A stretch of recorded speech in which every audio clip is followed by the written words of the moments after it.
C'est un tournant historique pour la géopolitique mondiale et une étape décisive pour l'administration américaine qui vient de se cristalliser en ce vendredi, marquant la conclusion de 38 jours d'une intensité militaire sans précédent.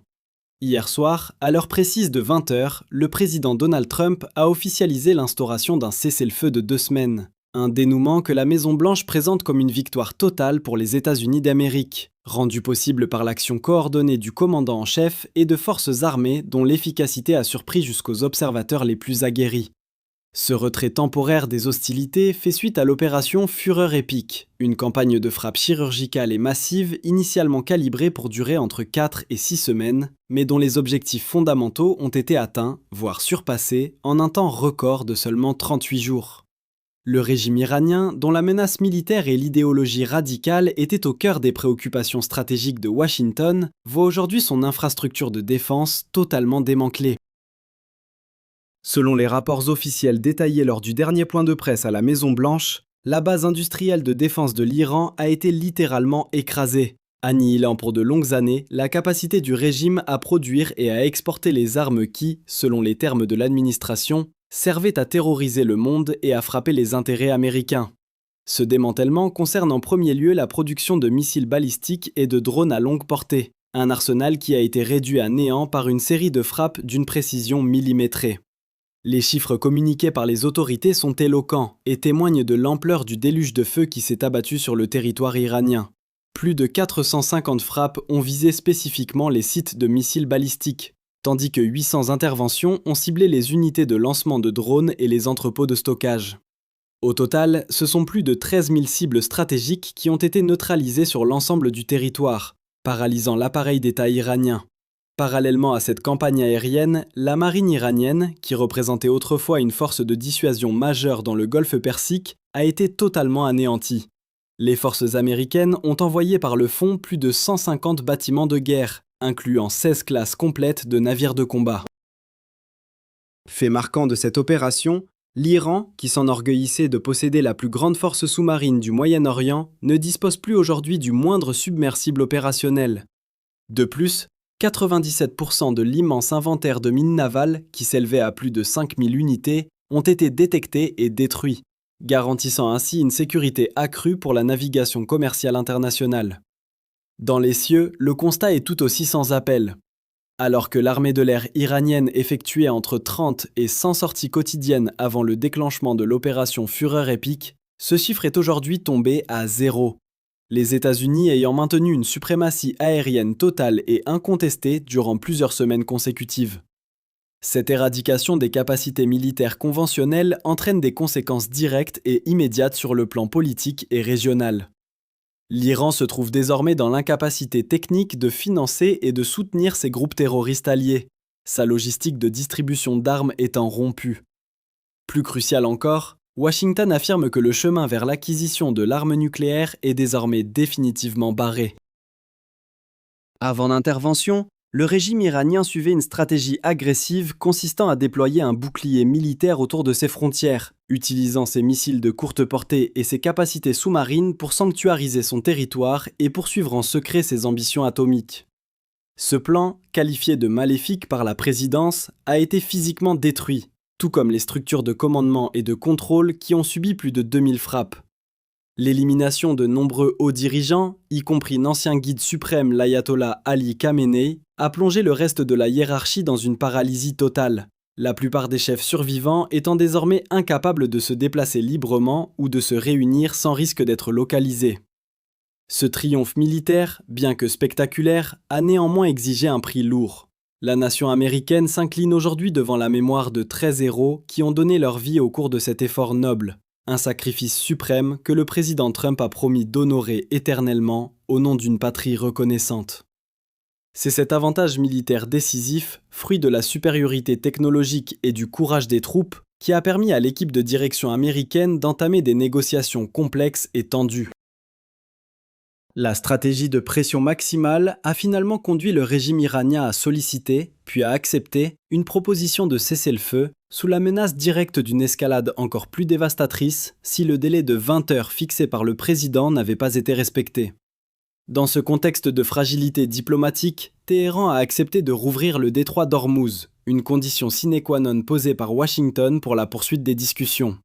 Le président Trump a d'ores et déjà fait savoir qu'il avait reçu une proposition de la part des autorités iraniennes, proposition jugée comme une base viable de négociation, bien qu'il ait fermement rejeté un plan initial en 10 points qu'il a qualifié de peu sérieux et inacceptable. La Maison-Blanche a tenu à clarifier les faits face à une couverture médiatique jugée inexacte, précisant que les lignes rouges américaines restent immuables. La fin de tout enrichissement d'uranium sur le sol iranien est une exigence non négociable. Les négociations, extrêmement sensibles, se poursuivront à huis clos au cours des 2 prochaines semaines, période durant laquelle le détroit d'Ormuz doit rester ouvert sans aucune restriction. Pour mener à bien cette phase diplomatique, une délégation de haut niveau, conduite par le vice-président J.D. Vance, accompagnée de l'envoyé spécial Steve Witkoff et de Jared Kushner, se rendra à Islamabad ce week-end pour des discussions directes. Le rôle de J.D. Vance est ici central, lui qui a été impliqué dans chaque étape stratégique de l'opération et qui bénéficie de la confiance totale du président. Parallèlement à ces enjeux internationaux, l'administration Trump lie ses succès extérieurs à sa politique intérieure, notamment en prévision des élections de mi-mandat. Le président, qui se rendra la semaine prochaine dans le Nevada et l'Arizona, entend souligner comment ces réformes fiscales, incluant la réduction des taxes sur la sécurité sociale pour les personnes âgées et l'exonération des impôts sur les pourboires et les heures supplémentaires, profitent à la classe moyenne américaine. Toutefois, l'atmosphère reste électrique, tant sur le terrain qu'au sein de la salle de presse. Des informations faisant état d'explosions dans plusieurs villes iraniennes, dont Ispahan, ont circulé peu après l'annonce du cessez-le-feu.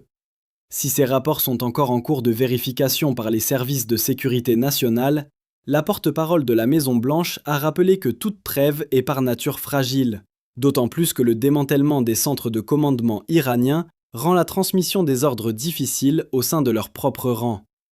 La question de la supériorité morale des États-Unis a également été soulevée suite à la rhétorique musclée du président qui avait menacé de détruire la civilisation iranienne si un accord n'était pas trouvé. La position officielle reste ferme. Washington se considère comme le leader moral du monde libre, ayant agi pour éliminer un régime qui semait la mort depuis des décennies. En ce qui concerne les alliés régionaux, le Premier ministre israélien Benjamin Netanyahou a exprimé son soutien total au cessez-le-feu tout en poursuivant ses propres opérations au Liban, un dossier qui n'est pas inclus dans l'accord actuel avec l'Iran. Sur le front européen, les tensions avec l'OTAN persistent. Le président Trump n'excluant toujours pas un retrait de l'organisation, critiquant ce qu'il perçoit comme un manque de soutien de la part des alliés durant les 6 dernières semaines. Enfin, l'ombre de Cuba plane également sur les futurs développements de la politique étrangère américaine, le président ayant suggéré que le régime de La Havane, affaibli économiquement, pourrait être le prochain à faire face à une pression accrue.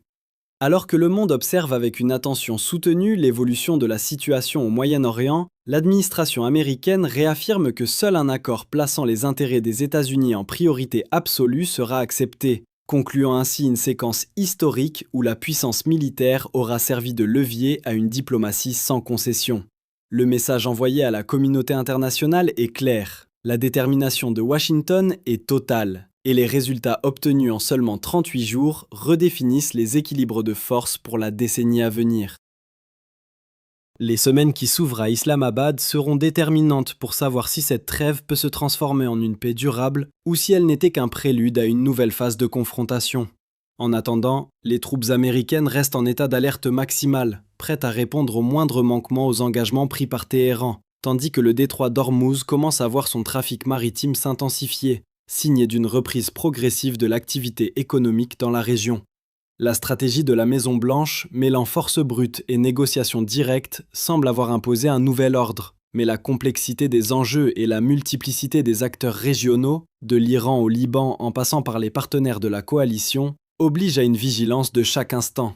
L'opinion publique américaine, quant à elle, demeure partagée, entre la satisfaction de voir la menace iranienne s'éloigner et l'inquiétude face à la fragilité d'une situation qui pourrait basculer à tout moment.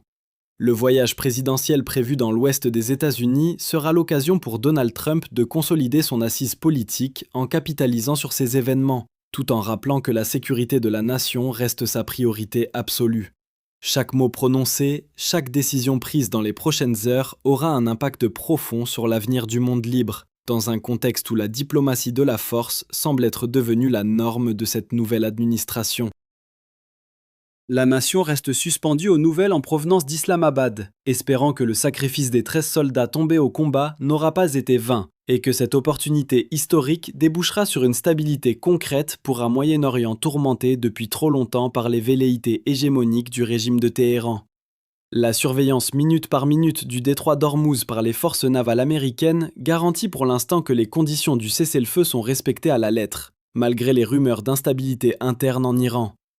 La Maison-Blanche clôture cette séquence en réitérant sa confiance dans l'équipe de négociation et dans la capacité du président à conclure des accords favorables à l'Amérique, tout en prévenant ses adversaires que la patience de Washington a des limites et que l'arsenal militaire le plus puissant du monde demeure prêt à agir au premier signal de trahison. Ce rapport exhaustif souligne l'ampleur du défi relevé et la profondeur du changement stratégique opéré, marquant d'une pierre blanche ces 38 jours qui ont ébranlé les fondations de l'ordre mondial tel que nous le connaissions. La suite des événements, entre les mains des diplomates et des chefs d'État, déterminera si l'opération Fureur épique restera dans l'histoire comme l'étincelle d'un renouveau ou comme le simple chapitre d'un conflit sans fin.